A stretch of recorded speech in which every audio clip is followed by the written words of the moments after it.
Hi, welcome to Fresh Faces New Ideas. My name's David. Now, if you like the channel or you're new to the channel, please like and subscribe so you can get updated whenever I do new videos. I do new videos daily and I do live streams on Fridays.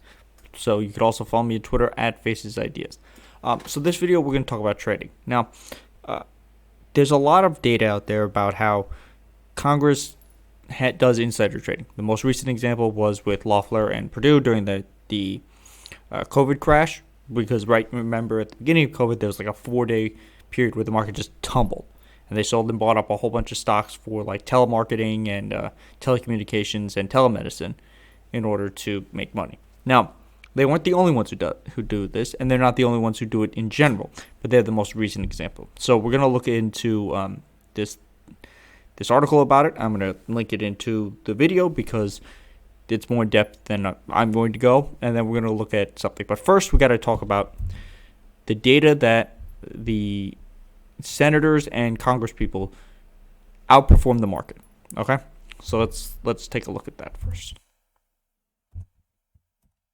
So this is from till 98, and then this is the House of Representatives to 2001. So the House of Representatives isn't as effective, but the Senate is almost 5 points higher than the corporate insiders over the same time period. And it's infinitely more than the average household. So there's two things in this. One, the stock market is not a good indicator of the overall health of the economy because the amount of people who have money in stocks are so small that it's irrelevant. Once again, the stock market is also not a good indicator because it only shows how rich people are feeling. A perfect example is there's millions of people lost their jobs from COVID. The stock market's at an all-time high. Now, while Trump used that as an indicator, it doesn't mean it's a good indicator. Okay? So then we're going to look at this thing, unusual whales. This is the top 20 House members purchasing securities in 2020, assuming maximum investment. This is rated by millions. So even the smallest one, which is Kara Miller, and Keir, who should have lost to Richard Ojeda. Good job there, West Virginia. And then we have Nancy Pelosi here. Now, this one is a little weird because in the actual article here, it says that a lot of her trading is done through her family. But look, this is how they make most of their money. A lot of times, the senators and the congresspeople, they aren't wealthy when they come in. They are generally they get infinitely wealthier when they come out. And the reason for that is because they can create the laws, and if they can trade stocks, they know what stocks they can have changes for. Now, granted, hold on. Let me just pull up the stock act. So this was passed in 2012, was the Stock Act, and it's designed to stop members of Congress from committing insider trading. But it doesn't really have a lot of teeth to it, and in 2013 it got removed or it got weakened.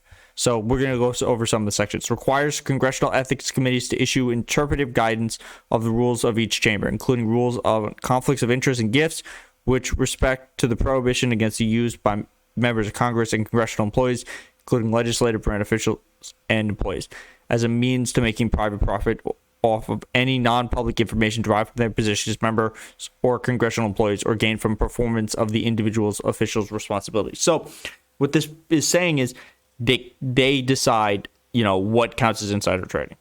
But it says that they're not exempt from it. So it's good that they can be, held accountable to this. But I personally think they either need to put everything in a blind trust or should not be allowed to own and trade stocks anyway.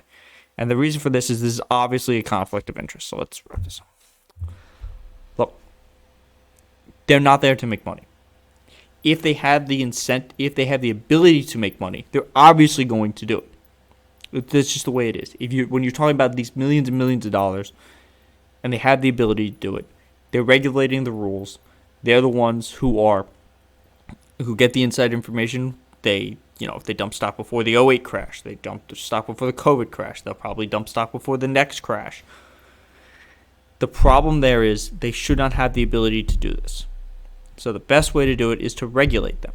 Either they have to put everything in a blind trust, or they should not be allowed to trade stocks. And look, I don't know if there's legislation further backing this or if there is going to be legislation, but it seems very simple.